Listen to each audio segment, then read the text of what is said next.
Second commandment says, don't make any graven images. Some of the graven images, Larry and Marable, of marriage are nice home, nice cars. Come on, y'all. Both have good jobs. Are you with me? Education. And you begin to measure the success of your marriage by these idols. A successful marriage is not measured by how much stuff you've accumulated, but how close are both of you to Jesus Christ. And how close are you now in compared to how close you were when you started. So the second commandment is the marriage commandment. Third commandment. Thou shalt not take the name of the Lord thy God in vain. Folk, if you're going to call yourself a Christian marriage, then it's got to have two Christian people. To stand before a Christian pastor, now pronounce you husband and wife, by the power and authority invested in me. What God hath joined us together, let no man put asunder. Those words are meaningless if the two people the pastor is saying it to are not really Christian. Thou shalt not take the name of the Lord thy God in vain when it comes to your marriage. Are you listening to me? Fourth commandment, remember the Sabbath day to keep it holy. A marriage without worship. Come on, y'all. The Sabbath allows a family, that's why we're here today, to come aside and remember the Lord who created the marriage. There are two abiding institutions that come down from Eden, the Sabbath and marriage. And on the seventh day they should come together, husbands and wives, with their children, walking in the church on God's holy day. Come on and say amen out there. Marriage is bound together. Bound together by worship, by extolling God. Fifth commandment, honor your father and your mother. Two ways this commandment applies to marriage. Number one, many husbands and wives become mothers and fathers. And you ought to respect one another as such.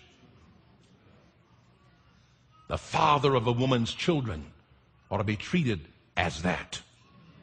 The mother of a man's children ought to be treated as that. Never contribute to the disrespect of your spouse in terms of the children. God have mercy upon you. Some of our mouths need to be sealed shut until Jesus comes. We say stuff in front of the children to demean our spouses.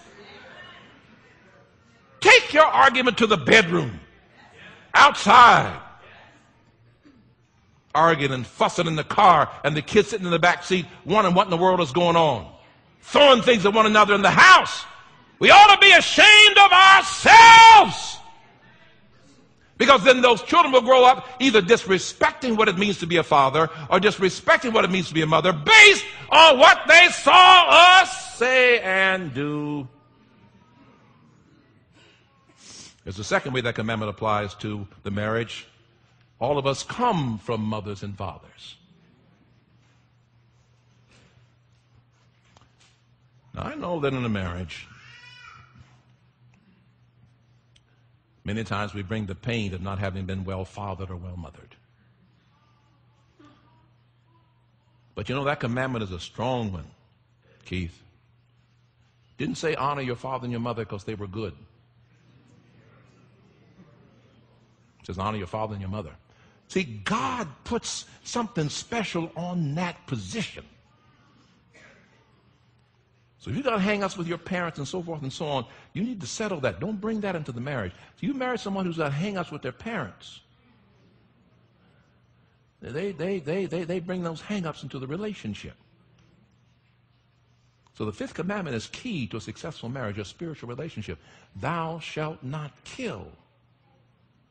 Now, we know that sometimes this emotion comes upon you in a marriage.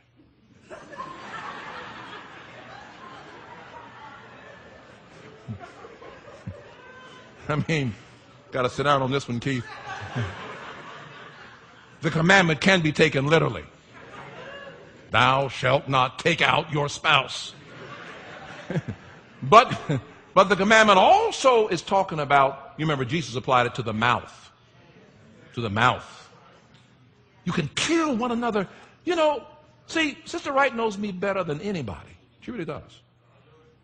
And so she can say things that would just twist me to pieces. And even if you said it and you were right, I'd ignore you. I know you. I don't have to live with you. I don't know. But Sister Wright says it. See what I'm saying? Some of us have said things to our spouses. God help us. They've never gotten over. There is power in being a spouse, and some of us misuse our power. We know we can bring them down. We know we can tear them up. We know we can demean them. And then we do it in front of people. And the God who knows every dirty thing you've done does not expose you in front of folk. How dare you expose your spouse in front of folk?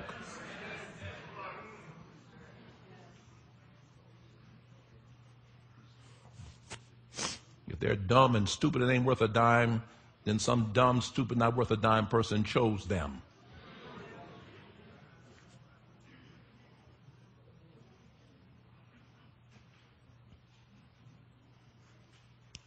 Thou shalt not kill.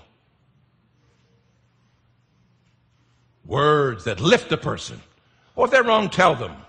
But don't strip a person down.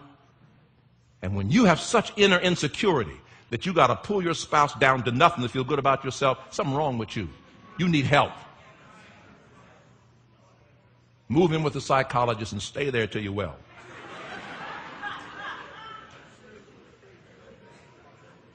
We have no right to take our spouse and reduce them verbally. Thou shalt not kill. Next commandment. Thou shalt not commit adultery. Next commandment.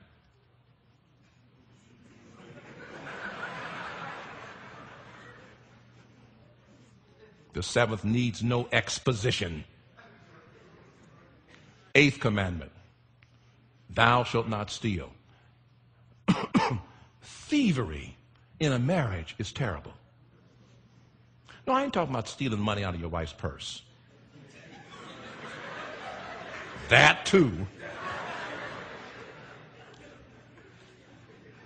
But you're stealing money out of his purse. Watch the pastor. Stealing time. Stealing love. Stealing priority. Stealing from them their dignity and self-respect. It ties right in with thou shalt not kill. Thou shalt not steal.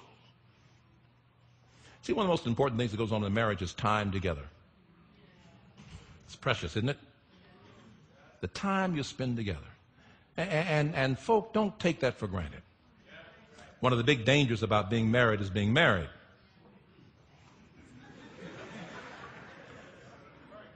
And you get tied up. Listen to the pastor. You know I love every last one of you. Love every last one of you. You get tied up in the things and the stuff. And you start stealing from one another love and affection and patience and words of affirmation and encouragement. Encourage your spouse. Thou shalt not steal. Thou shalt not bear false witness against thy neighbor. Commandment number 9. Don't lie. Don't lie. See, let me tell you. Keep that commandment up there. Let me tell you. Listen to the pastor. The most important thing in a marriage, aside from love, is trust.